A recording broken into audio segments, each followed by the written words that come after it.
আরে ভাই, রাজনীতি যদি করতেই হয় হুজুররাই তো রাজনীতি করবে।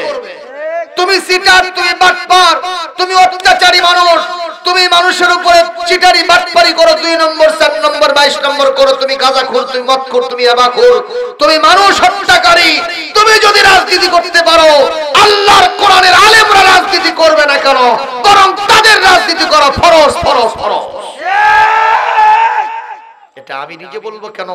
আজকে ভাষা দিবসে বাংলাদেশে কত নেতা নেত্রী, বিভিন্ন মন্ত্রীরা, বিভিন্ন এমপিরা, চেয়ারম্যানেরা, মেম্বারেরা, বিভিন্ন নেতা খেতারা খালি ভাষার পক্ষে, বাংলা ভাষার পক্ষে কথা বলতে বলতে মুখ দিয়ে ফেনা তুলে ফেলে দিয়েছে। কথা কন না কেন?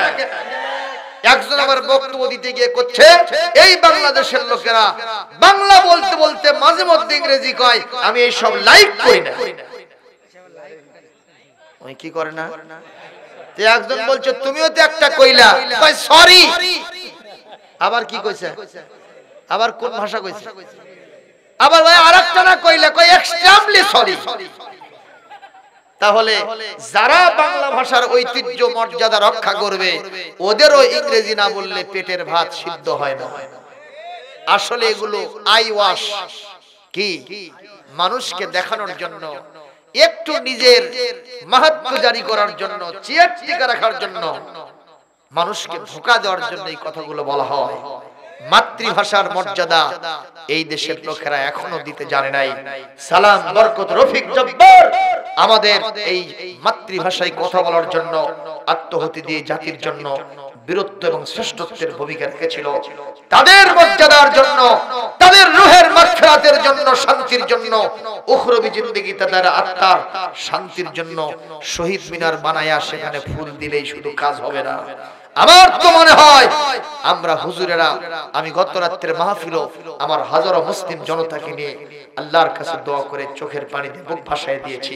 যারা ফুল দিয়েছে, যত বড় প্রশাসনিক দায়িত্বশীল হোক না কেন, শহীদ মিনারে ফুল দেওয়ার কারণে ওই শুহাদায়ে কেরাম খুশি হয় নাই, কিন্তু আমার মতো হুজুর তাদের জন্য দোয়া করাতে তারা খুশিতে বাগবাগ হয়ে গেছে। জনগণ ঠিক কিনা? বিশ্বাস করেন, আজকের এই মাহফিল বেদ পুরাণের মাহফিল নয়, রামায়ণ মহাভারতের মাহফিল নয়, ত্রিপিটক জিন্দাবেস্তার মাহফিল নয়, ওল্ড টেস্টামেন্ট নিউ টেস্টামেন্টের মাহফিল নয়। এ মাহফিল বিশ্বের শ্রেষ্ঠ কিতাব। এ কিতাব যিনি নাজিল করেছেন তার নাম কি? সে আল্লাহর পাঠানো মহাগ্রন্থ বাণী, মহাবাণী আল কোরআনুল কারীমের মাহফিল। জবাব দেবেন পৃথিবীতে যত কিতাব ছিল তার ভিতরে এই কিতাবের মর্যাদা নিচে না উপরে? জোরে বলতে হবে। কত উপরে আমরা বলে শেষ করতে পারবো না। শুধু আল্লাহর ঘোষণাই বলছি, ইন্নাহু লাকুরআনুন কারীম। এই কিতাব শুধু সম্মানিত নয়, এই কিতাব শুধু মূল্যবান নয়, এই কিতাব হলো মহা সম্মানিত কিতাব। আরবিতে কারিমুন শব্দ ইসমে ফাইল মুবালাগা, মহা সম্মানিত কিতাব।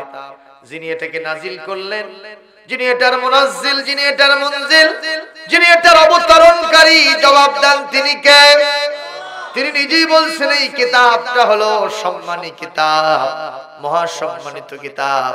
যারা এখানে ওয়াজ শুনতে আসবে, এই কিতাব থেকে আলোচনা শুনতে আসবে, তারা কি অসম্মানিত হবে না সম্মানিতই হবে?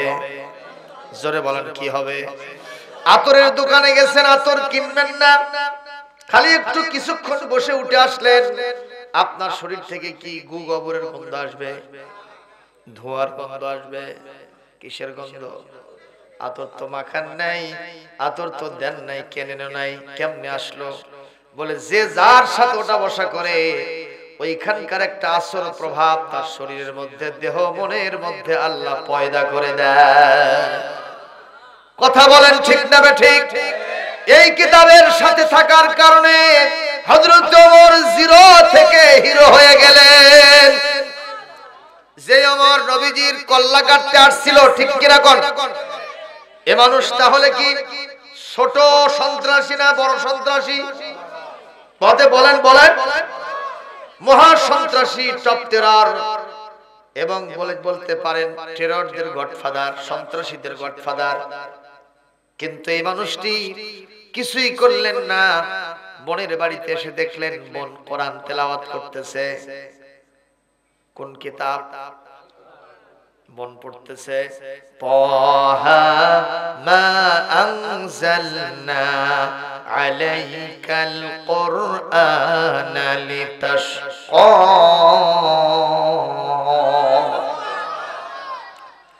হযরত আমার বাড়ির বাইরে থাকলেন, একটু কান লাগাইলেন, দেখি কি পরে শুনি। যেহেতু এখনো জাহালাত তার কানের ভিতরে মন মগজে প্রথিত গ্রথিত হয়ে আছে, যার কারণে এখনো কোরআনের মজাটা পায় নাই। আগের থেকে শিরকিয়াতের কর্কশতা লালন করে। এই কারণে একবার দুইবার তিনবার বোনকে ডাক দিয়েছে, দরজা খোলে না। এতই রাগ, দরজা ভেঙে ভেতরে প্রবেশ করে বোন ফাতিমা কোরআন পড়তেছে আর তার স্বামী কোরআন পড়তেছে। যায়েদ রাসূলুল্লাহর নিয়োগ করা একজন বিশিষ্ট মুআল্লিম, নির্যাতিত মজলুম সাহাবী, নাম তার হযরত খাব্বাব বিন আরিফ রাদিয়াল্লাহু তাআলা আনহু। তিনি ছিলেন ওস্তাদজি, তিনি তাদেরকে কোরআন পড়াইতেছেন। মারহাবা বলেন। সঙ্গে সঙ্গে যখন ওমর ঢুকেছে, বোন ফাতেমা বলতেছে, আমার ওস্তাদজি আপনি একটু পর্দায় চলে যান, আপনি একটু ভেতরে চলে যান, লুকিয়ে যান, কারণ আমার ভাই শ্রেষ্ঠ সন্ত্রাসী আসতেছে, মনে হয় আমাদের বিরুদ্ধে কোনো অ্যাকশনে যাবে।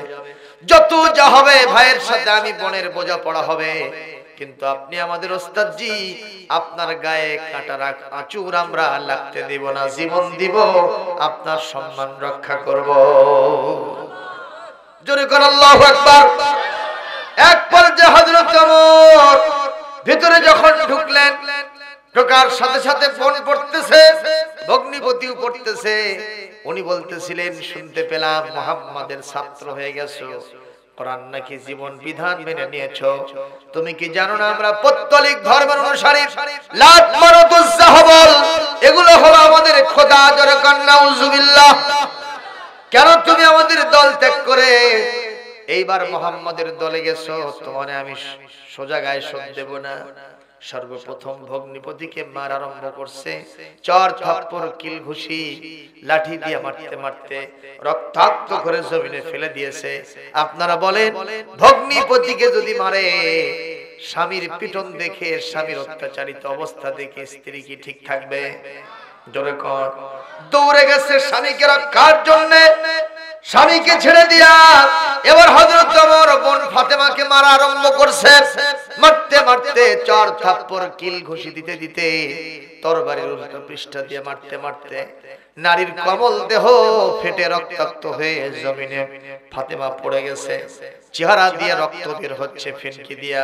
এতক্ষণ মারতে মারতে ওমর নিজেই ক্লান্ত হয়ে গেছে, একটু বসে আছে। হঠাৎ করে বোনের চেহারার দিকে, রক্তাক্ত চেহারার দিকে নজর গেছে। একটা ভাই যত প্রচন্ড হোক না কেন, বোনের চেহারার মধ্যে রক্ত থাকলে সহ্য করতে পারে না, ঠিক না বেঠি?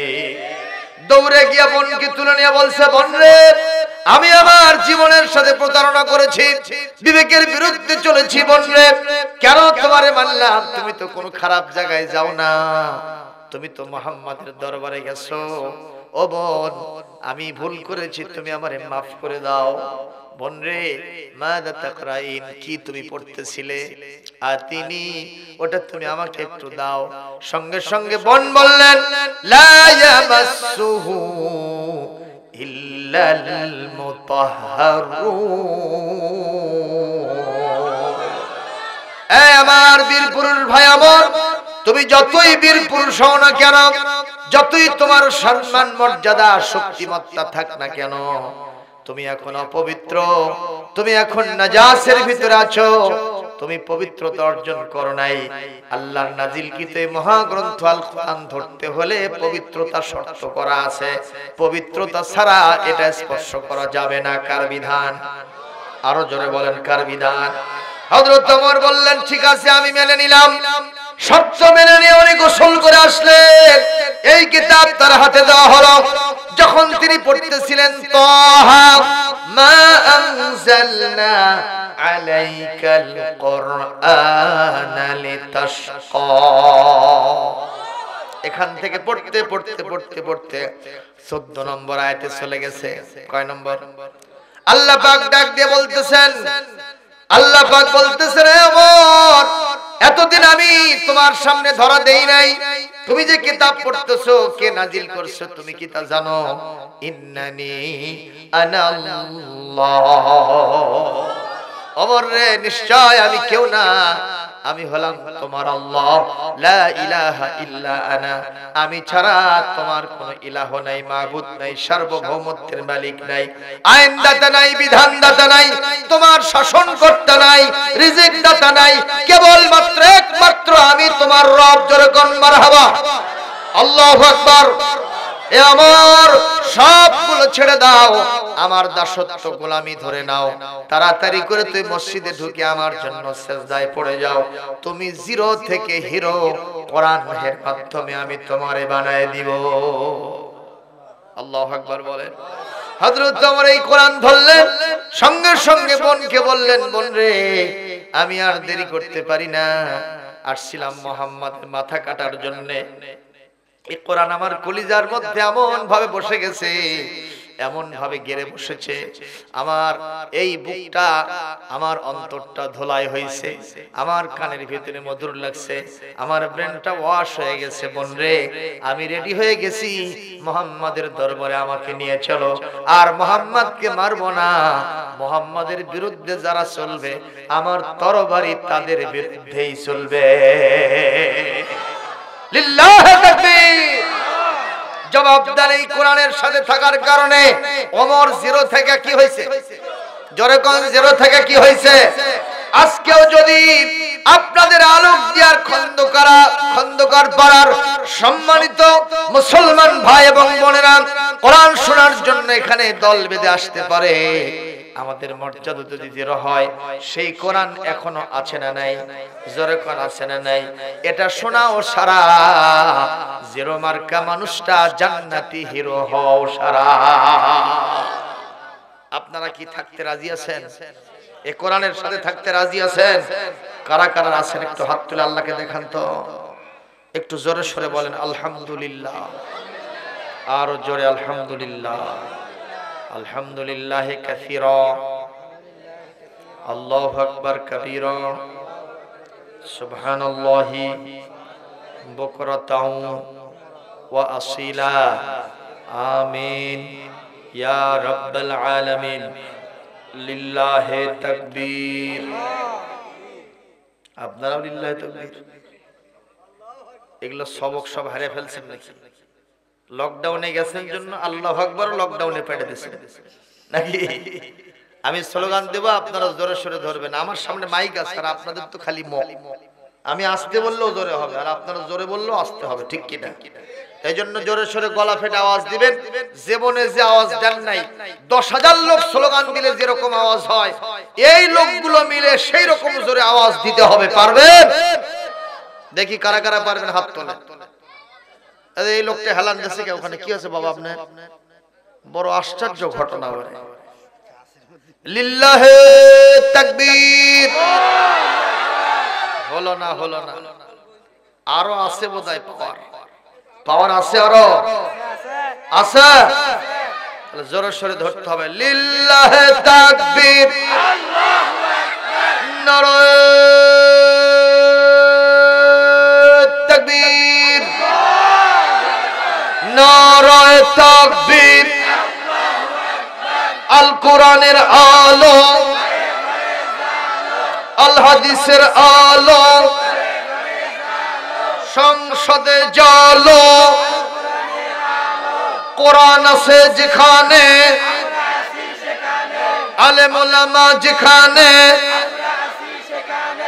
আজকের মাহফিল সফল হোক, সফল হোক। আপনাদের এলাকায় ভোট কবে? খুব বেশি একটা দেরি নাই, একটু মিছিল করা হোক, ভোটের মিছিল করা হোক সকলে মিলে। কি বলেন? আরে মার্কা আমি দিচ্ছি, মার্কা হলো আল কোরআন। মার্কার নাম কি? জোরে কোন, কি মার্কা? এ মার্কা আছে রে। কোন সে মার্কা? আরো জোরে হলো না রে? সবাই বলো, জোরছে মারো, সবাই বলো, চাচা বলো, চাচি বলো, ভাই বলো, ভাবি বলো, হুজুর বলো, ইমাম বলো, খতিব বলো, মুক্তাদি বলো। আজকের মাহফিলে আলোচনা হবে নারায়ে তাকবীর। আলহামদুলিল্লাহ। অনেক হয়তো এই স্লোগান শুনে দৌড়ে আসবি, এবারে ভোটের মিছিল হচ্ছে যাই, আর কিছু না পাইলে এক সাপ কা, এক কাপ চা না এক সাপ কা, তার মানে ভোটের চা আর খেরের পালার পচা পানি, দেয়ার ইজ নো ডিফারেন্স, এর মধ্যে কোনো পার্থক্য নাই। ঠিক কিনা বলেন? প্রিয় ভাই সকল, আমি আপনাদেরকে পেয়ে খুব খুশি হয়েছি। আপনারা বেজার হয়েছেন নাকি? আমি কষ্ট পেয়েছি গ্রামের শুরুতে যখন আসি, দেখলাম ওখানে কিছু কিছু দোকান আছে, সেই দোকানে নীল ছবি চলতেছে, ছায়াছবি, এবং সেখানে এরকম খুনখুনো বুড়া মানুষ এরকম সিগারেট বিড়ির মোতায় টান দিছে, ফু ছেড়ে দিছে ওপর দিকে, আর ছায়া আছে যে আমি বুড়া বয়সেও কত বড় নেতা হইছি, আর ছায়া আছে জগজগা। আবার বৃদ্ধ বনিতা, দাদাও বসে আছে, নাতিও বসে আছে, বাপও বসে আছে, বেটাও বসে আছে, মাও বসে আছে, মেয়েও বসে আছে, স্ত্রীও বসে আছে। জোরে কথা ঠিক না বেঠিক? আপনি কি মনে করেন ওই অনুষ্ঠান কাউকে নাজাত দেবে, জান্নাতে নেবে, মান সম্মান বাড়াবে? সব মাটির সাথে মিশে দেবে। কথা বলতে হবে ঠিক না বেঠিক? মুসলমান, আমরা হুজুরেরা এত চিল্লাচ্ছি, আমি ছোট বয়সে আজ প্রায় 20-25 বছর ওয়াজ করছি, আলহামদুলিল্লাহ। ওয়াজ এই যে আপনাদের এক হুজুর বললো যে আপনাকে তো দেখছিলাম খুব কম বয়সে, আজকে দেখতেছি সিনিয়র হয়ে গেছেন। সত্যিই তাই, চাকরির বয়সই চলছে 21 বছর, আর ওয়াজ তো করি আরো 4-5 বছর আগের থেকে। ওয়াজ করে কি পাইছি? শ্রোতা যেখানে আগে হচ্ছিল হয়তো কি বলেন বেশি, এখন আবার কি হয়, আপনাদের এলাকায় বাগডুমরে ওয়াজ করে গেছি, এর থেকে 4 ডবল লোক, আলহামদুলিল্লাহ। আর আজকে এসে দেখতেছি ওর থেকে 3 ডবল কম। জোরে কোন সুবহানাল্লাহ। এটাই হলো আমাদের ওয়াজ থেকে বেনিফিট, ওয়াজ থেকে আমাদের প্রাপ্য আউটপুট, ফলো আপ, ফলাফল। জোরে কোন ঠিক না বেঠিক? সম্মানীয় উপস্থিতি, আমি বলবো ওয়াজ করতে করতে আপনাদের সিরাজগঞ্জের কৃতি সন্তান হযরত মাওলানা রেজাউল করিম কাউসারী আসেনা চলে গেছেন। এক নামে এক ডাকে আপনারা তাকে চিনতে, ঠিক না ভাই? কম চিল্লাই নাই, বিদায় হয়ে গেছে। কি ঠনাঠন, কিচ্ছু নাই, ফলাফল না, আউটপুট নাই। বাংলাদেশের একজন প্রখ্যাত আলোচক গোলাম সরোয়ার সাইদি বিদায় হয়ে গেছেন, চলে গেলেন। তরুণ মুফাসসির মঈনুল ইসলাম বিদায় হয়ে গেছেন। সেই কিশোরগঞ্জের ভৈরবী সাহেব তোফাজ্জল হোসেন ভৈরব বিদায় হয়ে গেছে। সিরাজগঞ্জের আরেক কৃতি সন্তান বিলকুচির হযরত মাওলানা আবুল কাশেম আনসারী বিদায় হয়ে গেছে। আবুল কাশেম জিহাদি নওগার বিদায় হয়ে গেছেন। এরপরে বিদায় হয়ে গেলেন আমাদের আরেকজন মুফাসসির জুবায়ের আহমেদ আনসারী। এই গত বছর এই লোকগুলোকে আমরা হারাইলাম।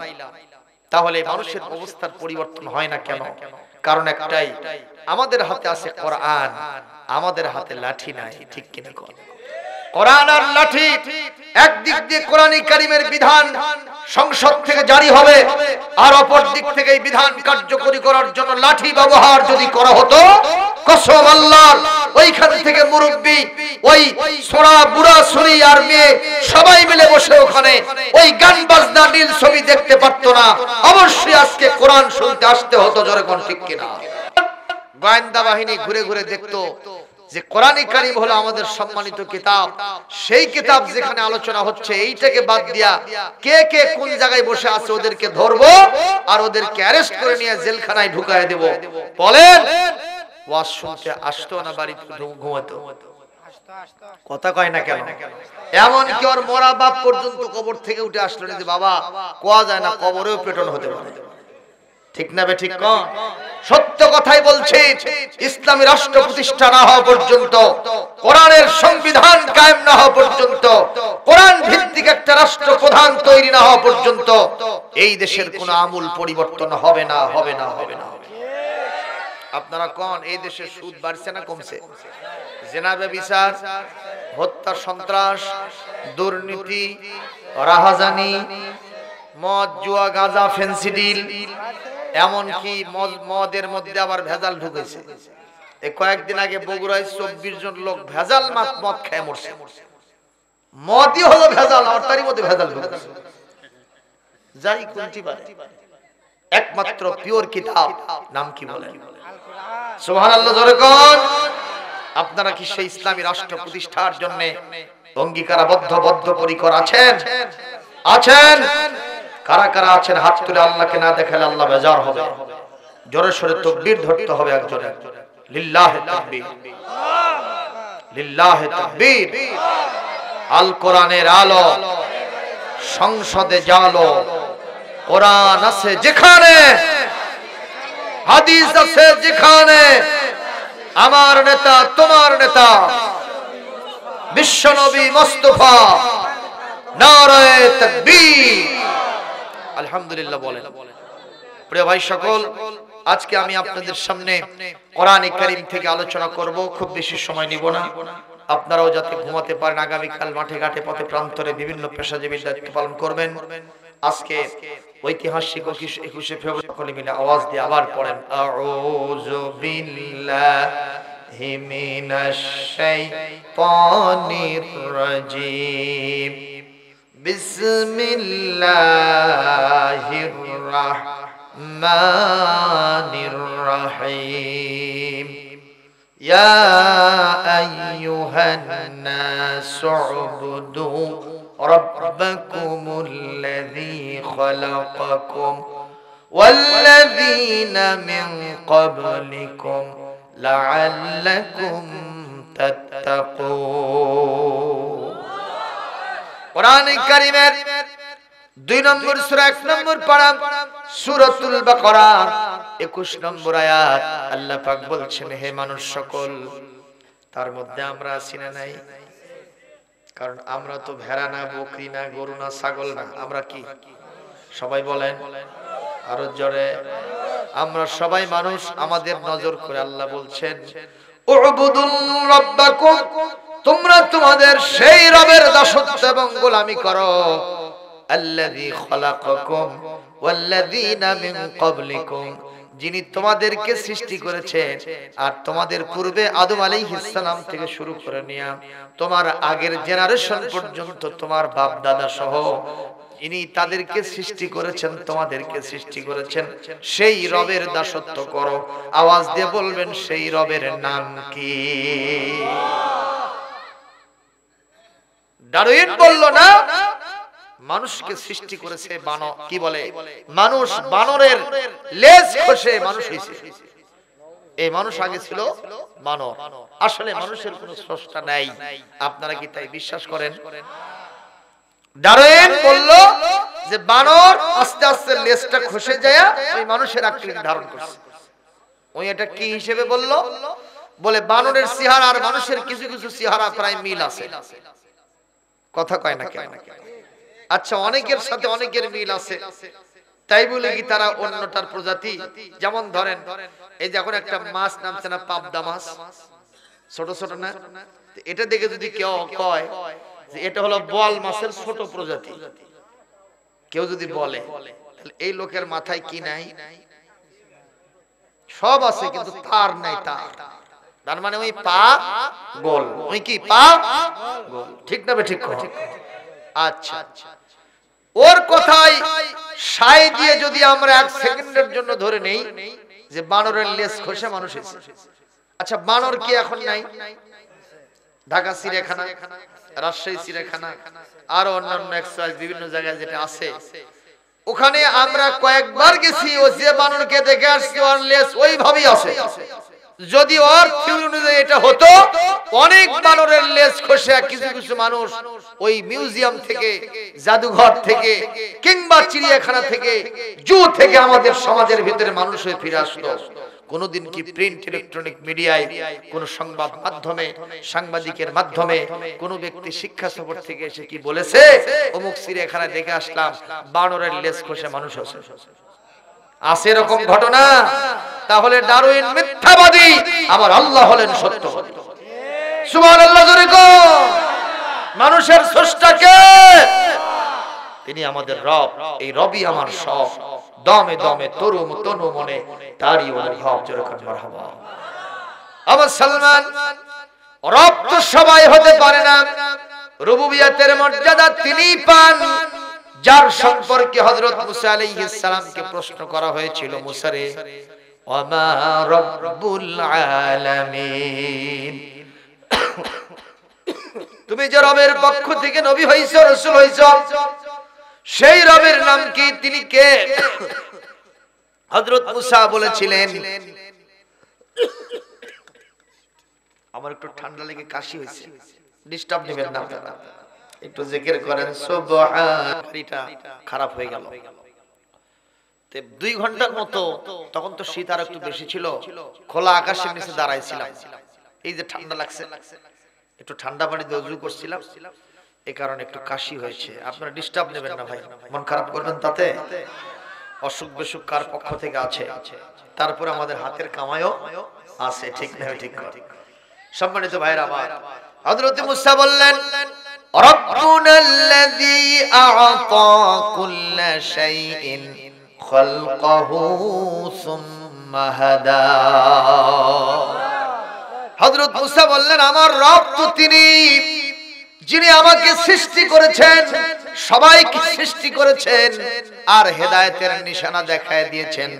তিনি হলেন আমার রব। জোরে বলেন, তার নাম কি? সেই রবের নামে যদি আমরা একটু গান গাই, লাভ না লস? দুনিয়াতে কত গান গাইলাম, প্রেমের গান। তুমি কাছে কি বা দূরে রও, চোখের আড়াল হও, মনে রেখো আমিও ছিলাম, এই মন তোমাকে দিলাম। 14 ফেব্রুয়ারিতে বিশ্ব বেহায়া দিবসে, বিশ্ব কুত্তকুত্তি দিবসে এরকম কিছু গান বাজনা হয়েছে না হয়নি?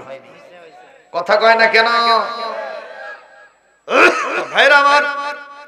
ওই সব গান গাইলে মানুষের অন্তরের মধ্যে মুনাফিকি পয়দা হয়। মানুষ ওই সওয়াবের দিকে, জান্নাতের রাস্তায় চলার চাইতে গুনার দিকে পা বাড়ায়, জাহান্নামের দিকে আগায়। চলে বলুন ঠিক না ঠিক? আর আমরা এখন গান গাইবো কার নামে? সবাই বলেন, আল্লাহ আমার রব, এই রবই আমার সব। আল্লাহ আমার রব, এই রবই আমার সব। দমে দমে তনু মনে তারি অনুভব। আল্লাহ আমার রব, এই রবি আমার সব। তোমার দুনিয়াতে আমি যেদিকে তাকাই, অথই নিয়ামতে ডুবে আছি সবাই। পাখপাখালির গানে, পাখপাখালির গানে শুনি তাসবিহ কলো রব, তাসবিহ কলো রব। আল্লাহ আমার রব, এই রবি আমার সব। আল কোরআনের পথ, এই পথই আসল পথ। অন্য পথে অন্য মতে নেই যে রহমত। আল কোরআনের পথ, এই পথই আসল পথ। আরো একটু জোরে দেওয়া যায় না? আরো একটু জোরে হোক। মুসলমান, গান বাজনা করা যাবে না, নিষেধকার। কিন্তু আমাদের সমাজে ওই গান বাজনা, নাটক, সিনেমা আছে না নাই? এর বিরুদ্ধে আয়াত নাযিল করেছেন কে?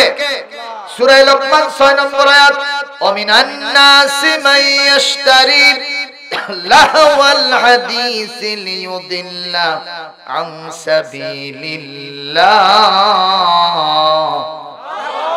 ওয়া ইয়াত্তাখিযহা হুজুওয়া উলাইকা লাহুম আযাবুম মুহিন। আল্লাহ রাব্বুল আলামিন বলেন, মানুষের মধ্যে এমন কিছু মানুষ আছে ওরা গান বাজনা ক্রীড়া কৌতুক নাটক সিনেমা ঢাক ঢোলক সারিন্দা নারিন্দা সারেগামা পাধানিসা বাবা খালু মামা নানা এগুলো নিয়ে ব্যস্ত থাকে কি থাকে না? ওরা মদ খায়, এই তালে তালে নাচতে থাকে, ঢোলকের তালে তালে নাচতে থাকে। ওরা যদি ইমানদার হয়, গান বাজনাকে যদি খেলতামাশা মনে করে, বিনোদনের অংশ মনে করে, আমি আল্লাহ বলবো ওরা এটা ছোট অপরাধ করে নাই, অনেক বড় অপরাধ। কারণ এর মাধ্যমে মানুষ আমার রাস্তা থেকে শয়তানের রাস্তায় চলে যায়, নামাজ রোজার রাস্তা বন্ধ হয়ে যায়, জিনার রাস্তা খুলে যায়। আমি আল্লাহ বললাম উলাইকা লাহুম আযাবুম মুহিন। এই গান বাজনা যারা দেদারসে চলতে দেয়, সমাজের মধ্যে অনুমোদন দেয়, এটা যারা আয়োজন করে, এটাতে যারা অংশগ্রহণ করে, ওদের প্রত্যেকের জন্য আমি আল্লাহ তাআলা অপমানজনক জাহান্নামের শাস্তি রেখে দিয়েছি। তাতে সে যদি নামাজি হয়, দিনদার হয়, পরহেজগারের দাবিদার হয়, হাব্বা জুব্বাওয়ালা হয়, টুপিওয়ালা হয়, পাগড়িওয়ালা হয়, গানের সাথে যদি মাতামাতি করে, আমি আল্লাহ বরদাস্ত করব না, জাহান্নাম ছাড়া উপায় থাকবে না। জোরে কর নাউজুবিল্লাহ। এজন্য গান বন্ধ করে দিতে হবে, কোরআনের আওয়াজ আরো বুলন্দ করতে হবে। আপনারা কি কোরআনের আওয়াজ বুলন্দ করতে চান? কারা কারা চান? আবার আল্লাহর কাছে হাত তুলে দেখান।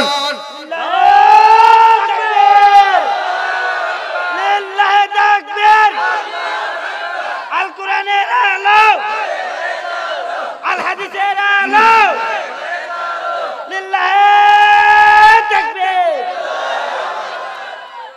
কিন্তু ভাইজান বন্ধ করতে চাইলে তো হবে না। তেঁতুল গাছ লাগাইছেন, যে বলতেছেন তেঁতুল গাছ একটু আঙ্গুর ফল দাও, দেবে ভাই দেবে? কিসের গাছ লাগাইছেন? চাইছেন কি ফল? দেবে নাকি? দেবে? তেঁতুল গাছ লাগাইছেন, বেল গাছ লাগাইছেন, যে চাচ্ছেন একটু আপেল দাও, দিয়েছেন বেল। কি গাছ লাগাইছেন? আর চাইছেন কি আপেল। বেল গাছ কইবে একটু মাথা নাড়া করে আসো, ঠিক না? ঠিক কম। সব সবাইকে দিয়ে সব কাজ হয় না। যারা সারাটা জীবন কোরআন বোঝে না, কোরআন মানে না, কোরআন পড়ে না, কোরআনের তাফসীর হোক তাও চায় না, তাদের দ্বারা কোরআনের কোনো খেদমত হতে পারে না। ওদের দ্বারা গানের খেদমত হতে পারে, নাটকের খেদমত, সিনেমার খেদমত হতে পারে, ঠিক কিনা? আছে না নাই? যদি বন্ধ করতে চান তাহলে ওমর মার্কা শাসক দরকার আছে। হযরত ওমর রাদিয়াল্লাহু তাআলা আনহু তিনি কোনদিন গান বাজনা পছন্দ করতেন না। সুবহানাল্লাহ। এটা কি ওমরের পছন্দ না আল্লাহর পছন্দ? আমার রাসূলের পছন্দ, ঠিক কি না?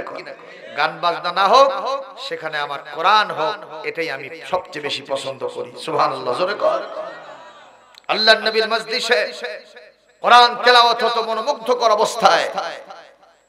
বিশ্বনবী সাল্লাল্লাহু আলাইহি ওয়াসাল্লাম একদিনের ঘটনা, হযরত আব্দুল্লাহ ইবনে মাসউদকে বলেন, বাবা ইকরা আলাইয়াল কোরআন, তুমি একটু কোরআন তেলাওয়াত করো, আমি একটু শুনি।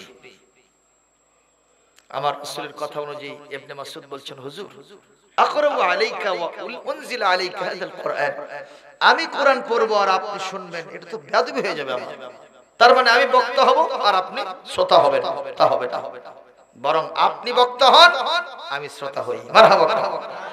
এটাই আদব। কি বলেন, ঠিক না ঠিক? এখন বর্তমানে যে কেউ খালি বক্তাই হওয়ার চায়, ঠিক না? একজনকে জিজ্ঞেস করলাম, ছেলে সন্তান তো হইলো, কি করবেন? কয় হুজুর একটু মাদ্রাসায় দেব। কেন? কয় একটু বক্তা বানাবো। আমি বললাম কেন? কয় বগুড়া এক বক্তা আছে বজলুর রশিদ, খালি টাকা পয়সা এতগুলো বেশি। তাই আমি বললাম, যে নিয়ত করছেন বক্তা তো দূরের কথা, তক্তাও হবে না। জোরকন, ঠিক না ঠিক? এই নিয়ত করে এই কাজ করলে হবে না তো। বক্তা কে হবে না হবে জানেন কে? জোরে বলেন না কেন? তো সবাই বক্তা হইলে শ্রোতা হবে কে? কি বলেন?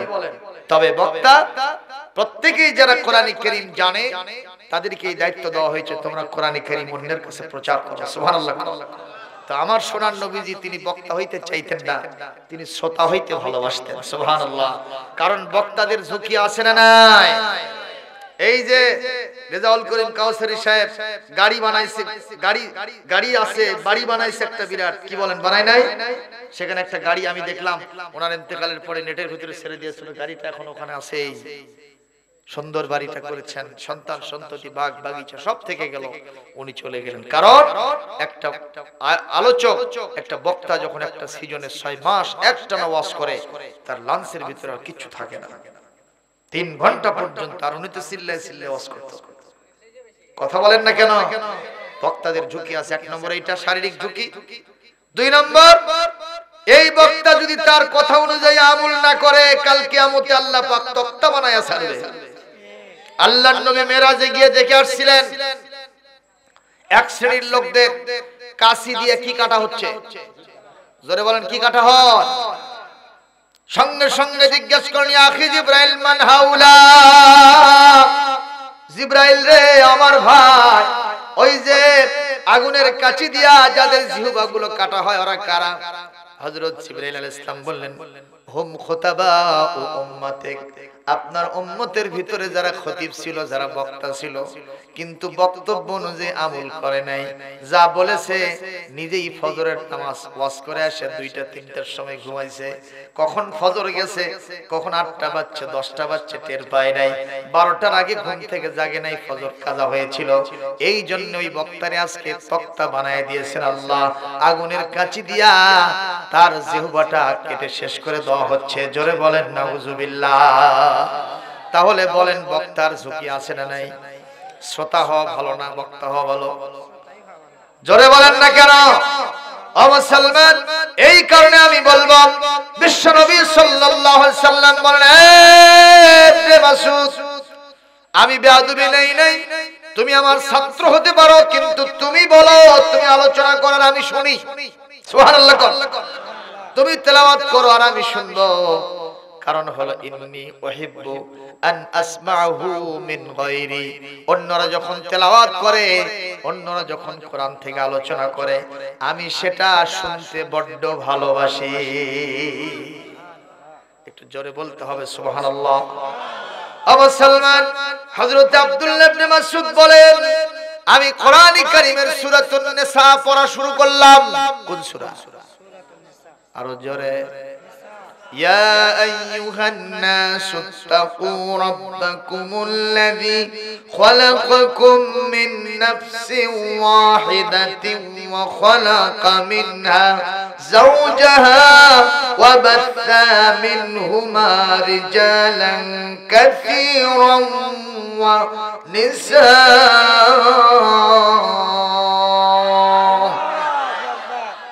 واتقوا الله الذي تساءلون به والأرحام। হযরত ইবনে মাসউদ বলেন, আমি এখান থেকে পড়া শুরু করলাম, পড়তে পড়তে যখন 40 নম্বর আয়াতে গেছি। কত নম্বর? কোন সূরা? সূরাতুন নিসা। সবাই যে বলেন না কোন সূরা? কত নম্বর আয়াত? 40 নম্বর আয়াতে যখন গেছে, ফাকাইফা ইযা জিনা মিন কুল্লি উম্মাতিন বিশাহীদ ওয়া জিনা বিকা আলা হাউলাই শাহীদা। আমি যখন এই আয়াত পাঠ করেছি, বিশ্ব নবী বললেন, ইয়া আব্দুল্লাহ হাসবুকাল আন, আব্দুল্লাহরে যথেষ্ট হয়েছে, আর সামনে বাড়ায়ও না, সামনে বাড়ায়ও না, এটাই আমার জন্য যথেষ্ট। সঙ্গে সঙ্গে হযরত আব্দুল্লাহ বলেন, আমি আমার বিশ্ব নবীর চেহারা আনোয়ারের দিকে তাকায় দেখি, ফাইদা আইনাহু তাযরিফান, আমার বিশ্ব নবীর দু চোখ দিয়ে গড়গড় করে পানি পড়ে তার বুক ভিজে যাচ্ছে। আমি বললাম, ইয়া রাসূলুল্লাহ হাবিবাল্লাহ, লিমাযা তাবকি, আপনি কেন কাঁদতেছেন? সঙ্গে সঙ্গে আমার বিশ্ব নবী বললেন, আব্দুল্লাহ রে, তুমি জানো না এই আয়াত আমাকে কত টেনশনে ফেলে দিয়েছেন। এই আয়াতের মূল মন্ত্র আমাকে অনেক দায়িত্বশীল বানাইছে। আমি যদি এই দায়িত্ব ঠিকমতো পালন না করতে পারি, সর্বপ্রথম আমার জন্য দুর্ভোগ নেমে আসবে। এই চিন্তায় আমি কাঁদতেছি। সেটা হলো কাল কিয়ামতে প্রত্যেকের সাথে একজন করে সাক্ষী তলব করবেন কে? জোরে কোন? সকল সাক্ষীদের সাক্ষী শেষ হয়ে যাওয়ার পরে কারো জন্য জান্নাত, কারো জন্য জাহান্নামের ফয়সালা হবে। এই মুহূর্তে আমি বিশ্ব নবীকে তাদের সামনে রাজ সাক্ষী বানানো হবে, সুপ্রিম সাক্ষী বানানো হবে। আমাকে আল্লাহ বলবেন, আপনি যদি এই উম্মতের জন্য জান্নাতের সার্টিফিকেট দেন, ওর জান্নাত হবে, জাহান্নামী বললে জাহান্নাম হয়ে যাবে। এ আব্দুল্লাহ, আমার সার্টিফিকেটের কারণে যদি কাল কিয়ামতে কেউ জান্নাতি হয়, আমি রহমতের নবী, করুণার ছবি, এটা আমার জন্য বড় খুশখবরি, আনন্দের বিষয়। কিন্তু আনফরচুনেটলি, দুঃখজনক ভাবে আমার সুপারিশের কারণে যদি কারো জাহান্নাম হয়ে যায়, আমি কেমনে সেটা মেনে নিব, কেমনে সেটা সহ্য করব? ওই দৃশ্যটা আমার চোখের সামনে ভেসে উঠেছে, যার কারণে আমার চক্ষু দিয়া গলগল করে পানি পড়তেছে। লিল্লাহি তাকবীর। ও মুসলমান, নামাজের ভিতরে যদি তেলাওয়াত কেউ বুঝতে পারে, কোরআনের মূল মন্ত্র কেউ বুঝতে পারে, তার কান্না করা হচ্ছে বিশ্বনবীর সুন্নাত। সুবহানাল্লাহ। আজকে আমরা তো কিছুই বুঝি না। কোরআন তেলাওয়াতের ভিতরে কি পড়া হয় বুঝি না। সৌদি আরব থেকে হজ করে আসে, কয় হুজুর এমন এক দেশে পাঠাইলেন, খালি আরবি দিয়ে কথা কয়, যখন না নামাজ পড়ে তখন না বাংলা দিয়ে কয়। নামাজ পড়ার সময় কি দিয়ে কয়? তা আমি জিজ্ঞেস করলাম, নামাজ কেমনে বাংলা দিয়ে পড়ে? কয় যেটা আলহামদুলিল্লাহি রাব্বিল আলামিন, এটা তো আপনারা বাংলা দিয়েই কোন। এটা বলে আমরা বাংলা দিয়ে কই। তার মানে এটা এতই হ্যাবিট হয়ে গেছে, বাঙালির কাছে এটা বাংলায় মনে হয়েছে। কথা কর না কেন? আজকে 21শে ফেব্রুয়ারি না ভাইজান, মাতৃভাষা দিবস, ঠিক কিনা কর? আমরা বাংলা ভাষাই ঠিক মতো বুঝি না, আরবির তো খবরই নাই। এই দেশের মধ্যে আপনারা জবাব দেন, বিভিন্ন জায়গাতে বিভিন্ন রকম ভাষা আছে না, অথচ সবগুলোই কিন্তু বাংলা। ঠিক নেবে? ঠিক বলে সবগুলোই বাংলা না। আপনি যদি চলে যান ওই সিলেটে, ওরা বলবে তুই কাঁচা গু খাবো না পাকা গু খাবো। তা আপনি টাকা দিয়ে হোটেলে গু খাইতে গেছেন, তো ওরা যেটা বললো, বলে সিলেটের ভাষা প্রত্যেকটি শব্দের খালি প্রথম অক্ষর বলে। ছাগলকে বলে স, পাগলকে বলে প, তে গোল্লাকে কয় গু। জোরে কান নাউজুবিল্লাহ। আপনাদের এই সিরাজগঞ্জ আর বগুড়া খুব বেশি তফাৎ আছে নাকি? কথা কর না কেন? এই টাকা কোথায়? ওর বগলে। টাকা বগলের মধ্যে আছে। বগল বলতে কোনটা? আমরা বুঝি বগল হচ্ছে এই হাতের নিচের অংশ। তো বগলে বলতে আপনারা কি বুঝেন? নেকটে, কাছে, ঠিক কি না? আমাদের বগুড়া এটা আমরা বুঝি না। আমাদের বগুড়ারও ভাষা আছে এমন, অন্য জায়গায় গিয়ে বললে ওরা বোঝে না। বগুড়ার এক বক্তা গেছে কুমিল্লায়। কোথায়? সবাই বলেন কুমিল্লায় গেছে বগুড়ার বক্তা। তো এখন কুমিল্লার লোকজন বলতেছে, হুজুর একটু বগুড়ার ভাষায় কথা কন। তো বগুড়ার বক্তা বলতেছে, আমি যদি বলি আপনারা বুঝবেন? হুজুর একই দেশ তো, একটু বলেই দেখেন কি হয়। তো বক্তা বলছে, খুব কান খাড়া করবেন, তুই আলুতে আলু, আক্কেলি আলু। এই কথা বলাও সারা ওরা হা করে চাই আসে। তো বক্তা সাহেব বলছে, আপনারা কি বুঝলেন? বলে হুজুর শুনছি উত্তর অঞ্চল বগুড়ায় খুব আলুর আবাদ বেশি হয়, এটা আলুর কারবার হয়েছে। আপনারা বলেন এটা কি আলুর কারবার? এটা কিসের কারবার? আসা যাওয়া, আসা যাওয়া। তুই আসলি তো আসলি, ওরে সাথে আনলি কেন? সেটা আমরা কই, তুই আলুতে আলু, আক্কেলি আলু। বগুড়ার ভাষাটা গান গাবো? গাবো? বগুড়া হামার লাড়ি পোতা, বগুড়া হামার ঘর, বগুড়া হামার লাড়ি পোতা, বগুড়া হামার ঘর, মিলামিশা থাকি সগলি কেউ কারু লই পর, বগুড়া হামার লাড়ি পোতা, বগুড়া হামার ঘর। এই বগুড়ার ধারে গেছে করতোয়া লদি, লদি লদি, অথচ কি নদী, সেটা আমরা কই লদি। এই বগুড়ার ধারে গেছে করতোয়া লদি, দেশের সেরা দই খাওয়ামু বগুড়ায় আসো যদি তোমরা, বগুড়ায় আসো যদি তোমরা, বগুড়ায় আসো যদি, বগুড়ায় আলে দেখবে বাবা মহাস্তানির ঘর, বগুড়া আমার লাড়ি পোতা বগুড়া আমার ঘর, বগুড়া আমার লাড়ি পোতা বগুড়া আমার ঘর, মিলামিশা থাকি সঙ্গী কেউ কারো লই পর, বগুড়া আমার লাড়ি পোতা বগুড়া আমার ঘর। মারহাবা কোন, আরো জোরে কোন মারহাবা। মুসলমান, এই দেশের ভাষায় আমরা একে অপরে বুঝি না। জোরে বলেন, পৃথিবীতে এক নয় দুই নয়, প্রায় ৬০০০ ভাষা সৃষ্টি করেছেন কে? জোরে বলেন। প্রধান প্রধান ভাষা বাংলা আমাদের দেশেরটাই ধরলাম, ইংরেজি, তারপরে আরবি, তারপরে উর্দু, তারপরে ফার্সি, তারপরে হিন্দি, আছে না নাই? এই ভাষাগুলো কি আমরা সব বুঝি? আরবির ধারে কাছেও যাই না। তবে আমাদের দেশের মানুষগুলো খুব সিটার মার্কা মানুষ, বিভিন্ন জায়গায় গিয়ে সিটারি করে করে বাটপারি করে করে অন্য দেশের মানুষকে ঠকায়। ঠিক না বে ঠিক কোন? সৌদি আরবে একজন গেছে হজ করতে, হজ করার ফাঁকে চিন্তা করলো একটু মরুভূমি ঘুরে আসি। উট চালকরা উট নিয়ে দাঁড়ায় আছে, মনের শখ জাগলো একটু উটের উপরে চড়বো, মরুভূমি একটু ঘুরে আসবো। শুনতেছেন কথা? এখন ওখানকার যিনি উট চালক, ওনার ভাষা হলো আরবি। জোরে কোন কি? এই চালা, ওনার ভাষা কি? জোরে বলেন। আরবি কার ভাষা? আমার রাসূলের ভাষা। আরবি কোরআনের ভাষা। আরবি হলো জান্নাতের ভাষা। সুবহানাল্লাহ কোন? আজকে যত ইংরেজিতে ক্যাটব্যাট সেট করেন না কেন, জান্নাতের মধ্যে কবরে যাওয়ার সাথে সাথে ওই ভাষা আর খাওয়া। আল্লাহর নবী বলেন, আহিব্বুল আরাব লিসালাসিন, তিনটি কারণে তোমরা আরবিকে পছন্দ করো, ভালোবাসো। কয়টি কারণ? লিআন্নি আরাবিয়ুন, আমি বিশ্ব নবী নিজে আরবি ভাষার লোক। সুবহানাল্লাহ জোরে কোন।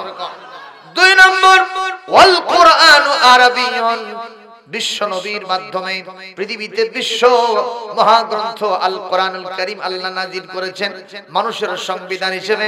এই কোরআনে কারীমের ভাষাটাও হলো আরবি ভাষা। মারহাবা কোন। এরপরে তিন নম্বর, ওয়ালিসানু আহলিল জান্নাতি আরাবিয়ুন, যারা জান্নাতে যাবে ওদের কোনো ভাষা হবে না, একটাই ভাষা হবে, ওই ভাষার নাম হলো আরবি ভাষা। কিন্তু সেই ভাষা আমাদের দেশে সংকুচিত করার বারবার চেষ্টা করা হয় কি হয় না? ইতিমধ্যেই সিদ্ধান্ত হয়ে যায় অমুক ক্লাসে ধর্ম শিক্ষা থাকবে না, অমুক ক্লাসে ধর্ম শিক্ষা থাকবে না, অমুক ক্লাসে ইসলামিক স্টাডিজ থাকবে না। আমরা বলবো, যেই দেশের পরতে পরতে আল্লাহর ওলিরা শুয়ে আছেন, মসজিদ, মাদ্রাসা, খানকা, মক্তব, মারকাজের দেশ, একটা বছরে ১ কোটি মাহফিল হয়, কোরআন কারীমের বড় বড় তাফসীর মাহফিল হয়, একজন মুফাসসিরের তাফসীরে অন্তত ১৫ লক্ষ ২০ লক্ষ লোক হয়। কথা বলেন ঠিক না ঠিক? এই দেশে ওই বিশ্বের সবচেয়ে বড় ইজতেমা, তাবলীগে ইজতেমা অনুষ্ঠিত হয়। সেই দেশের সিলেবাস থেকে, শিক্ষা ক্ষেত্র থেকে ইসলাম শিক্ষাকে সংকুচিত করলে দেশের মুসলমান সব মানতে পারে, এটা কখনো মানতে পারে না। জোরে কোন ঠিক কিনা?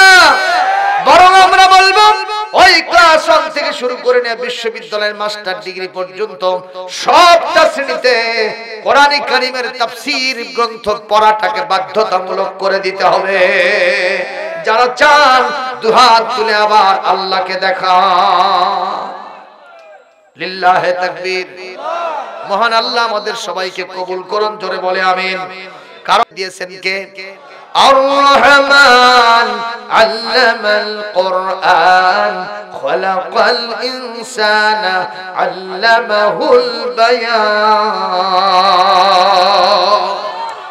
ইকরা বিসমি রাব্বিকাল্লাযী খালাক, যিনি তোমাকে সৃষ্টি করেছেন সেই রবের নামে তুমি পড়ো। সুবহানাল্লাহ। সেই রবকে আল্লাহ। জোরে বলেন আল্লাহ। আর আজকে আমরা পড়াই কি? আগডুম বাগডুম ঘোড়াডুম সাজে, ঢাক ঢোলক, এই যে ছোট্ট শোল করেছে, তার মানে ওই শিখতেছে হাট্টিমা টিম টিম। আরে শোল বল পড়ো না এগুলা। হাট্টিমা টিম টিম, তাদের খাড়া দুটি শিং, তারা মাঠে পারে ডিম। আরে যার শিং আছে তাই ডিম পারে। তাহলে এটা কি শুদ্ধ পড়া না ভুল পড়া? ছোট্টবেলা থেকে একটা ছোট্ট সন্তান কাদামাটির মতো আপনি তার স্মৃতিপটে ঢুকায় দিচ্ছেন। ওই ছোট বাচ্চাদের ব্রেনের মধ্যে যেটা দেবেন, পাথরের ভিতরে খোদাই করলে যেমন মেশে না, ওদের স্মৃতিতে যেটা দেবেন ওটাও কখনো মিশিবে না। ঠিক কিনা? এই জন্য একটা মাদ্রাসায় গেলাম, দেখি ছোট ছোট বাচ্চারা বলতেছে, মাগো আমি পড়ব না আর হাট্টিমা টিম, কোথায় গেলে পাবো আমি আলিফ লাম মিম। একটা করে অক্ষরে মা 10টা করে নেকি, সকল পড়া ছেড়ে দিয়া কোরআন হাদিস শিখি। জোরে বলেন মারহাবা। যদি কোরআন না শেখান, ওরা কিন্তু শিখবে একটা, কোরআন শুধু শিখতে পারলো না। এই সন্তানের সামনে কোনো বাপ মার খারাপ কাজও করা চলবে না। সন্তানদেরকে ভালো শিক্ষা দিতে হবে। Order কার্যরে কনকার order. এই বাংলাদেশে এমন আছে পিতা হইছে চোর আর সন্তান হইছে ডাকাত, আছে না নাই? পিতা খায় বিড়ি আর ওর ছেলে খায় হেরোইন, কথা কয় না? এই চাপাই নবাবগঞ্জ এলাকায় একটা লোক তার আমের বাগানে গেছে আম পাড়তে। কোন বাগানে? যায় দেখেন, ও যাওয়ার আগেই ছোট্ট একটা ছেলে 10-12 বছর বয়স, ওই বড় বস্তা নিয়ে আমের গাছে উঠছে। কি বস্তা? গাছওয়ালা বলতেছে, বাবা তুমি কার ছেলে? আজ পর্যন্ত আমি আম পারি নাই, এখনো হুজুরদের দিয়ে খাওয়ায় উদ্বোধন করি নাই, বাপ মারে খাওয়াই নাই, বেশি নাই। তুমি কার বেটা? তাড়াতাড়ি নামো, তোমার বাপের কাছে ধরে নিয়ে যাবো, বিচার করে নেব। ও খালি মিটমিট করে হাসে, খালি মিটমিট করে হাসে। কে বাবা হাসিস করে? আমার বাপের কাছে নিয়ে যাওয়ার জন্য বাড়ির যাওয়া লাগবে না। কে? আমার বাপ ওই গাছ চড়ছে। কোন গাছ চড়ছে? লোকটা খালি গাছের নিচে বসে থেকে মাথা ঠুকে আর কয়, বিচার দেবো কার কাছে রে? বাপও চোর, বেটাও চোর। কথা কন না কেন ও মুসলমান? এই জন্য সন্তানদেরকে কোরআনের শিক্ষা দিতে হবে। রাজি আছেন? রাজি আছেন? একজনে বলল, হুজুর আমি যখন বাড়ি থেকে আমার স্ত্রী সন্তানদের কাছ থেকে বিদায় নিয়ে সফরে যাচ্ছিলাম, আমার ছোট্ট ছেলেটা বাইরে থেকে ডাক দিয়ে বলতেছে, আব্বা শোনেন শোনেন, আব্বা দেরি করেন। আমি বললাম, বাবা কি হয়েছে রে? কি হয়েছে ওখানে বাবা? হাই রে, মাহফিলে আমি জমাচ্ছি কেবল আর সেটি। কষ্ট পাচ্ছেন আপনারা? কষ্ট হচ্ছে? বন্ধ হবে? চলবে? সত্যি চলবে? সবাই পক্ষে আছেন? দেখি কারা কারা পক্ষে নাই।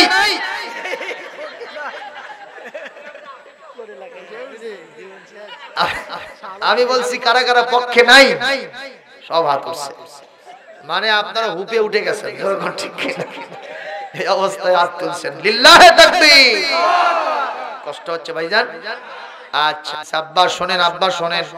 আমি দাঁড়াইলাম, বাবা কি কষ্টে? পেছন ডাক দিস কেন বাবা? কি হয়েছে? আব্বা ওই আপনি বিড়ির প্যাকেটটা ছুঁয়ে গেছেন, বিড়ি দেওয়ার জন্য যাচ্ছি। বাপক বিড়ি আগে দেওয়ার জন্য যাচ্ছে। নাউজুবিল্লাহ, জোরে কবেন না।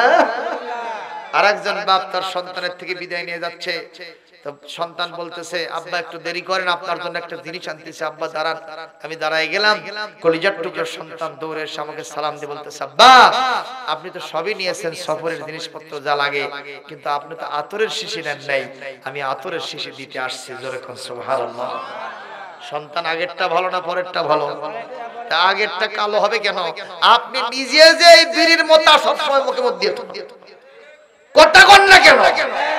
অবশ্যই এলাকায় কেউ এই বিড়ি খোর কেটু খোর নাই। না না, এটা ইসলামী রাষ্ট্র হয়ে গেছে। আর খাবেন না কেন? জানেন বিড়ির 3টা উপকার আছে। কয়টা? 1 নম্বর, যে বিড়ি খাবে ও বুড়ো হলে মরবে না। জোরে কোন সুবহানাল্লাহ। 2 নম্বর, যে বিড়ি খাবে ওর পকেট ছিঁড়বে না। 3 নম্বর, যে বিড়ি খাবে ওর বাড়িতে রাতের বেলা কোনোদিন চোর ডাকাত ঢুকবে না। কাশবো এই চাচা মারহাবা, জোরে কোন। এই জন্য খবরদার খবরদার, smoking is very bad for health. শারবুদ দুখান মুদিরুল লিসসাহা। ধূমপান স্বাস্থ্যের জন্য মহা উপকার। কি সবাই বলে এর ধারে কাছে যাওয়া যাবে না মুসলমান। এইজন্য আমরা কোরআন শিখতে চাই, বলি আমিন, জোরে বলি আমিন। আমার ভাইরা, সৌদি আরবে যে লোকটা ওই যে ঘোড়াতে উঠে উঠবেন, এই লোক হলো বাংলাদেশি, আর যে উট চালাবে ও হলো সৌদি আরবের লোক। ওর ভাষা কি? আরবি। এখন আরবি ভাষার লোকের সাথে বাংলা ভাষায় কথা বললে বুঝবে? কিছু দূর যাওয়ার পরে বাঙালি লোকটা দেখলো তার পেশাব লাগছে। কি লাগছে? এখন কেমনে বলবে, ও হাজী সাহেব, ও আরবের লোকেরা, আমার একটু পেশাব লাগছে, উটটা দাঁড় করা, আমি একটু পেশাব করি। এটা তো বাংলায় বললেও বুঝবে না। এখন বাংলাদেশের মানুষ এটাকে একটু আরবি বানাইছে। ইয়া হাজ্জি, ইয়া হাজ্জি, ওই পেছন দিকে তাকাইছে, কয় মুত্তু। কি তো? তা আরবিতে মুত্তু মানে আমি মরছি, মানে আমি সুইসাইড করছি। কথা কি বুঝতেছেন? মুত্তু মানে আমি মরছি, মানে আমি আত্মহত্যা করতেছি। এখন ওই লোক এক আত্মহত্যা করতে দেবে? বলছে লা তামুত, খবরদার তুই মরিস না, তুই মরলে আমার হাতে হ্যান্ডকাপ পড়বে। তো মনে করছে এটা মোতার জায়গা না, আরেকটু যাই। আরো কিছু দূর যাওয়ার পরে বলছি ইয়া হাজ্জি মুত্তু লা তামুত, খবরদার মরতে, তুই এখানে মরতে পারবি না। সঙ্গে সঙ্গে চিন্তা করল, আর একবার দেখো আমার ফাটফাটি অবস্থা, এখন কাপড় নষ্ট হয়ে যাবে, দেখি আর একবার কই। সর্বশেষ আর একবার কইছি ইয়া হাজ্জি মুত্তু, কয় লা তামুত। যেই বলছে লা তামুত, প্যান্টের চেন খুলে খালি ব্রাশ ব্রাশ। তো সৌদি আরবের লোক বুঝেছে বাংলাদেশে মুত্তু মানে মরা না, মুত্তু মানে মোতা। মুত মুত জম্মের মরা মরা, চিৎকার দেওয়া আল্লাহু আকবার। তার মানে এক দেশের ভাষা আর এক দেশের হাসা। এইসব ভাষার ঐতিহ্য, ভাষার সৌন্দর্য, ভাষার বৈশিষ্ট্য যিনি সৃষ্টি করেছেন, আওয়াজ দিয়ে বলেন তার নাম কি? এটা আমি নিজে বলবো কেন, আজকে ভাষা দিবসে বাংলাদেশে কত নেতা নেত্রী, বিভিন্ন মন্ত্রীরা, বিভিন্ন এমপিরা, চেয়ারম্যানেরা, মেম্বারেরা, বিভিন্ন নেতা খেতারা খালি ভাষার পক্ষে, বাংলা ভাষার পক্ষে কথা বলতে বলতে মুখ দিয়ে ফেনা তুলে ফেলে দিয়েছে। কথা কন না কেন? একজন আমার বক্তব্য দিতে গিয়ে করছে এই বাংলাদেশের লোকেরা বাংলা বলতে বলতে মাঝে মধ্যে ইংরেজি কয়, আমি এই সব লাইক করি না। ওই কি করে না? তে একজন বলছে তুমিও তো একটা কইলা, কয় সরি। আবার কি কইছে? আবার কোন ভাষা কইছে? আবার ভাই আরেকটা না কইলা, কয় এক্সট্রিমলি সরি। তাহলে যারা বাংলা ভাষার ঐতিহ্য মর্যাদা রক্ষা করবে, ওদেরও ইংরেজি না বললে পেটের ভাত সিদ্ধ হয় না। আসলে এগুলো আই ওয়াশ, কি মানুষকে দেখানোর জন্য, একটু নিজের মাহাত্ম্য জারি করার জন্য, চেয়ার টিকা রাখার জন্য, মানুষকে ধোঁকা দেওয়ার জন্য এই কথাগুলো বলা হয়। মাতৃভাষার মর্যাদা এই দেশের লোকেরা এখনো দিতে জানে নাই। সালাম, বরকত, রফিক, জব্বার আমাদের এই মাতৃভাষায় কথা বলার জন্য আত্মহতি দিয়ে জাতির জন্য বীরত্ব এবং শ্রেষ্ঠত্বের ভূমিকা রেখেছিল। তাদের মর্যাদার জন্য, তাদের রূহের মাগফিরাতের জন্য, শান্তির জন্য, উখরবি জিন্দেগি, তাদের আত্মার শান্তির জন্য শহীদ মিনার বানায়া সেখানে ফুল দিলেই শুধু কাজ হবে না। আমার তো মনে হয় আমরা হুজুরেরা, আমি গত রাত্রের মাহফিলও আমার হাজারো মুসলিম জনতাকে নিয়ে আল্লাহর কাছে দোয়া করে চোখের পানি দিয়ে বুক ভাসায় দিয়েছি। যারা ফুল দিয়েছে, যত বড় প্রশাসনিক দায়িত্বশীল হোক না কেন, শহীদ মিনারে ফুল দেওয়ার কারণে ওই শুহাদায়ে কেরাম খুশি হয় নাই, কিন্তু আমার মতো হুজুর তাদের জন্য দোয়া করাতে তারা খুশিতে বাগবাগ হয়ে গেছে। জনগণ ঠিক কিনা? আমরা যদি এগুলো বলি আমাদের দোষ হয়ে যায়। হুজুর রাজনীতি করলো, কি করলো? আমাদের প্রত্যেকটা কথার শুরুতে আর শেষে রাজনীতি। আরে ভাই, রাজনীতি যদি করতেই হয় হুজুররাই তো রাজনীতি করবে। তুমি সিটার, তুমি বাটপার, তুমি অত্যাচারী মানুষ, তুমি মানুষের উপরে চিটারি বাটপারি করো, 2 নম্বর 4 নম্বর 22 নম্বর করো, তুমি গাঁজাখোর, তুমি মদখোর, তুমি ইয়াবাখোর, তুমি মানুষ হত্যাকারী। তুমি যদি রাজনীতি করতে পারো, আল্লাহর কোরআনের আলেমরা রাজনীতি করবে না কেন? বরং তাদের রাজনীতি করা ফরজ, ফরজ, ফরজ। ঠিক কিনা বলে? রাজনীতি ভালো মানুষ করলে রাজনীতির হালচাল ভালো হবে না খারাপ হবে, দেশের মানুষ অশান্তি পাবে না শান্তি পাবে। আর ওদের চিন্তা এই মোল্লার দৌড় হলো মসজিদ তোলা, ওই পিঠা মসজিদ ঢুকে দে, ওর মধ্যে গড়াগড়ি যা পারে করো, ঠিক কিনা কম। এই জন্য এক কবি আফসোস করে বলছে, বলবো কবির কথা, আমার নবী কি শুধু মসজিদে নববীতে বসে শুধু জিকির করছে? কথা কন না কেন? আমার নবী শুধু ওখানে তালকিন তরবিয়াত দিয়েছে? আমার নবী মসজিদে নববীতে যেমন নামাজ পড়েছেন, এটা ছিল তার অ্যাসেম্বলি ভবন, এখান থেকে তিনি মানুষের চিনিগম বন্টন করেছেন, চোরের বিচার কোরআন দিয়ে করেছেন, ডাকাতের বিচার কোরআন দিয়ে করেছেন, জেনার বিচার কোরআন দিয়ে করেছেন, হত্যা সন্ত্রাসের বিচার কোরআন দিয়ে করেছেন, অপবাদের বিচার কোরআন দিয়ে করেছেন। জোরে কোন ঠিক না বেঠিক? কিন্তু আজ সেই মসজিদগুলা আমরা লিখে দিচ্ছি মসজিদে দুনিয়াবি কথা বলা নিষেধ। আমরা এখন বর্তমানে আখিরাতে আছি না দুনিয়াতে আছি? তো এইটা আবার কিসের কথা হবে? কথা কয় না। আমার আল্লাহ কোরআনে শরীফে দোয়া শিখাই দিয়েছে, রব্বানা আতিনা ফিদ দুনিয়া হাসানা ওয়া ফিল আখিরাতি হাসানা। হে আল্লাহ, তুমি আমাদেরকে দুনিয়াতেও ভালো দাও, আখিরাতেও ভালো দাও। সুবহানাল্লাহ কোন না? আর দুনিয়াটা শয়তানদের হাতে ছেড়ে দেবে, আর ওইখানে আখিরাত পাওয়ার জন্য চেষ্টা করবে। আল্লাহ বলেন, তোমারে আমি আখিরাত দেব না, দুনিয়া এবং আখিরাতের সমন্বয় সাধন করলে আমি তাকে আখিরাত দেব। সুবহানাল্লাহ, জোরে কর। কষ্ট পেলেন? নবীজি সব ক্ষেত্রে অলরাউন্ডার ছিলেন, চিনিগম বেটেছেন। ইয়ামান থেকে এতগুলি রাষ্ট্রীয় মালামাল এসেছে, আল্লাহর নবী সকাল থেকে সন্ধ্যা পর্যন্ত জনগণের অধিকার যার যা পাওনা সবার হাতে বুঝায় দিয়েছেন। নিজে কিছু খান নাই, সন্ধ্যা বেলায় একটা পেট ক্ষুধা। সব যখন শেষ, আম্মাজান আয়েশার ঘরে যে বলছেন, আয়েশা রে, সারাদিন রাষ্ট্রীয় দায়িত্ব পালন করলাম, ইয়ামান থেকে এতগুলো মালামাল আসছিল, আমি সবগুলো মানুষের দ্বারে দ্বারে পৌঁছায় দিলাম, আমি নিজে কিছু খাইতে পারলাম না, আমার পেটটা ক্ষুধার্ত, কোনো খাবার কি আছে নাকি বলো। আম্মা জান আয়েশা বিশ্ব নবীকে দেখে ডুকরে কেঁদে উঠে বলেছেন, ইয়া রাসূলুল্লাহ, ইয়া হাবিবাল্লাহ, আপনার মতো স্বামী পেয়ে আমি ধন্য, যার কদম শুনতে পারলে তামাম পৃথিবীটাই বরকতময় হয়ে যায়। ইয়া রাসূলুল্লাহ, ইয়া হাবিবাল্লাহ, আমাকে আল্লাহ পাক এতই দিনহীন এই পরিবারের মধ্যে রেখেছেন আপনাকে সেবা করার জন্য, আপনার খাদ্যের চাহিদা পূরণের জন্য। এতটুকু খাবার আমি রেডি রাখতে পারি নাই, কসম আল্লাহ, পানি ছাড়া আমি আয়েশার ঘরে কোনো খাবার নাই। আল্লাহর নবী বাসায় বসে আছেন, ইন্নামিন টাইম হযরত আবু বকর ওমর ওসমান আলী রাদিয়াল্লাহু তাআলা আলাইহিম আজমাইন আর অনেক সাহাবী তারা এসেছেন। হুজুর দেখলেন সকলের চেহারার মধ্যে ক্ষুধার ভাব। আল্লাহ রাসূল সবাইকে নিয়ে হযরত আবু আইয়ুব আনসারী রাদিয়াল্লাহু তাআলা আনহুর বাড়িতে চলে গেলেন। যাওয়ার পর আবু আইয়ুব আনসারী বললেন, ইয়া রাসূলুল্লাহ, ইয়া হাবিবাল্লাহ, আপনার মতো সাহাবীদের মতো মেহমান পাওয়ার কারণে আমি আবু আইয়ুব আনসারীর জীবনটা ধন্য হয়ে গেছে। ইয়া রাসূলুল্লাহ, ইয়া হাবিবাল্লাহ, একটু বসেন, আমি আপনাদের মেহমানদারি করব।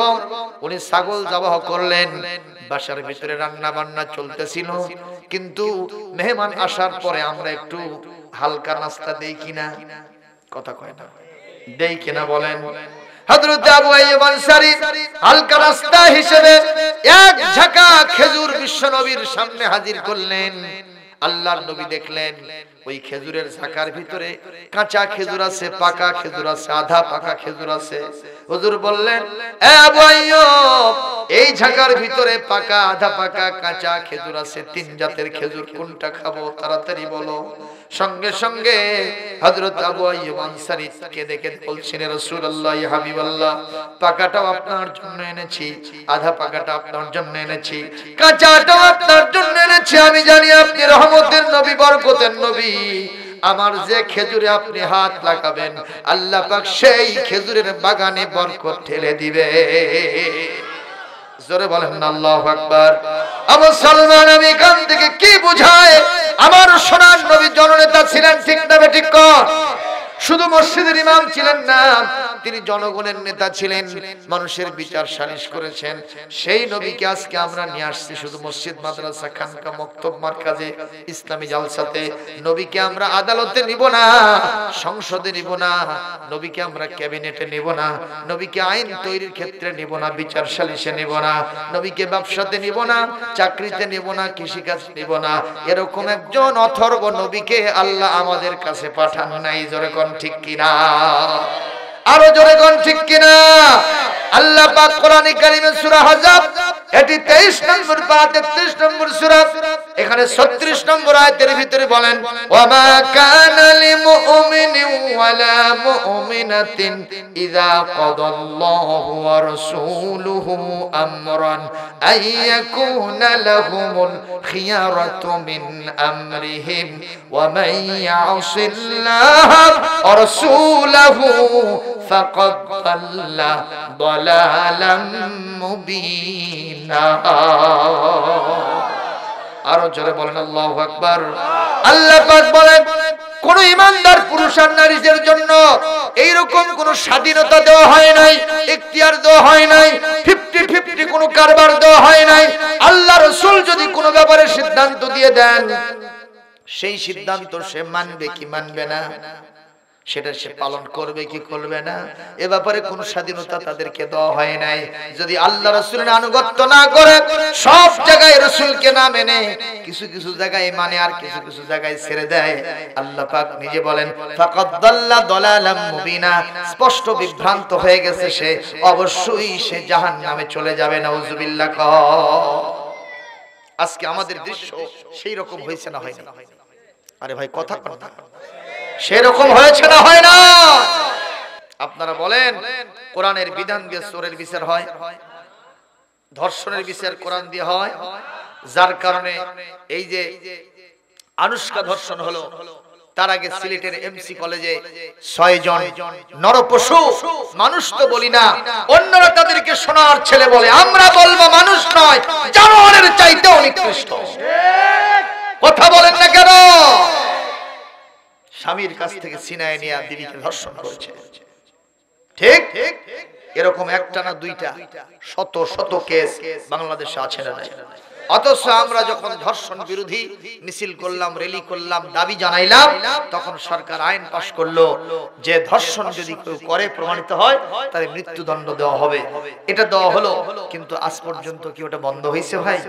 যখন বন্ধ হয়েছে, হয় নাই কেন? একটাই কারণ, কোরআনের বিধান দিয়ে বিচার না করা পর্যন্ত এটা বন্ধ হবে। কথা সোজা না বাঁকা? কারণ সব দেখা শেষ, এবার হলো আল কোরআনের বাংলাদেশ। সুবহানাল্লাহ। আল কোরআন যেখানে যেখানে আছে সেখানে সেখানে শান্তি আছে। কথা বলেন না কেন? এই মসজিদটা চলে কোন কিতাব দিয়ে? ঠিক না? এইজন্য মসজিদে প্রত্যেক জুমাত গন্ডগোল হয়, মারামারি হয়, কাটাকাটি হয়, চুলোচুলি হয়, কিলেকিলি হয়। কয় নেতার নেতৃত্বে মসজিদ চলে? এক নেতা। সুবহানাল্লাহ। নেতা যখন বলতেছে আল্লাহু আকবার, তার মানে কান ধর, সবাই কান ধরে। কথা কয় না? ধরে না, ধরে না। নেতা খালি তেলাওয়াত চালাচ্ছে, চলতেছে তেলাওয়াত, 1 ঘন্টা হয়, মুসল্লিরা খালি স্পেশ করে, কিন্তু কেউ আল্লাহু আকবার কর পারে না। যখন ওই টুকু মৌলবি কবে আল্লাহু আকবার, তখন শৈলী গুলো মাসলাম বাহ, যখন ঠিক না ঠিক। এরপরে ওই নেতা সাহেব আপনাকে যেখানে যেখানে নিয়ে যাবে, আপনাকে সেখানে সেখানে যাইতে হবে, ঠিক কিনা? কয় নেতা? এক নেতা, কিন্তু নেতাকে স্বেচ্ছাচারী করা যায় নাই। নেতা যদি আলহামদু সূরা শুরুতেই না পড়ে, আলিফ লাম মিম যালিকাল কিতাবু লা রাইবা ফি, অথচ বুখারীর হাদিসে আসছে লা সালাতা ইল্লা বিফাতিহাতিল কিতাব, নামাজ হবে না সূরা ফাতিহা ছাড়া। তখন আপনারা চুপ করুন না, বারে আমাকে ইমাম সাহেব, কি নাম ওনার? কামাল পাশা, আমাকে ইমাম সাহেব খুব ভালো মানুষ না, কয় আজকে আলহামদুলিল্লাহ কয় না, কি হচ্ছে অন্যদিন কবি। চুপ করে থাকবেন নাকি? কি করবেন আপনারা? বলবেন আল্লাহু আকবার, তাও শোনে না, আল্লাহু আকবার, তাও শোনে না, আল্লাহু আকবার, তাও শোনে না। মাসলায় আছে 3 বার আল্লাহু আকবার বলার পরেও কামাল পাশা ইমাম সাহেব যদি আলহামদুলিল্লাহ শুরু না করে, যদি নামাজ দোহরায় নতুন করে নামাজ শুরু না করে, অথবা ওইটা যদি পরিবর্তন না করে, আপনার পিছনের মুসল্লি যারা মসলা জানবেন, ইমামের অ্যাসিস্ট্যান্ট হয়েছেন, তাকে ঘাড় ধরে পিছনে নিয়ে এসে ওনাকে সামনে যেতে হবে। এর নাম হলো ইসলাম। জোরে কোন মারহাবা। আর আমাদের দেশের অবস্থা কি? উনি যা বলেন সেটাই আসল, কথা কয় না। এত নেতা এত খেতা, কারু কথা চলে না। উনি সাহেবা যেটা বলবেন ওটাই আসল, কথা কন না কেন? অথচ আল্লাহ নিজে বলেন আর রিজালু কাওয়ামুনা আলান নিসা। এই পৃথিবীতে মহিলাদের নেতৃত্ব দেবে পুরুষেরা। বিধান কার? আর এখন চলতেছে কার নেতৃত্বের উপরে? কারা? মহিলার নেতৃত্বে পুরুষ চলিতেছে। কথা হাসানা মিছা? তবে এটা অন্য দেশে আছে, আমার দেশে নাই। আছে? এই কথা বললে দোষ হবে না? যত দোষ নন্দ ঘোষ, সত্যটা বললেই দোষ, করলে অন্যায়ের প্রতিবাদ, নামটা হবে তোমার মৌলবাদ। পেন্টাগনে হামলা হলো, দোষীকে নাচে না গেল। পেন্টাগনে হামলা হলো, দোষীকে নাচে না গেল। মুসলমানদের করে দোষী দিল অপবাদ, নামটা হবে তোমার মৌলবাদ। আমরাও সিদ্ধান্ত নিয়েছি, মৌলবাদ বলো, গোড়াবাদ বলো, আগাবাদ বলো, বলতে থাকো। আমরা কোরআনের বাইরে কথা বলিতে পারিব না। যদি কারো গলা কাটা যায় চলে যাক, বুকের উপর দিয়ে গেলে যাক, যার উপর দিয়ে যায় যাক, কোরআনের কথা বলবো। জান আছে আর থাক, যা সে কপালে হবে কাল সকালে। জোরে ঠিক কিনা?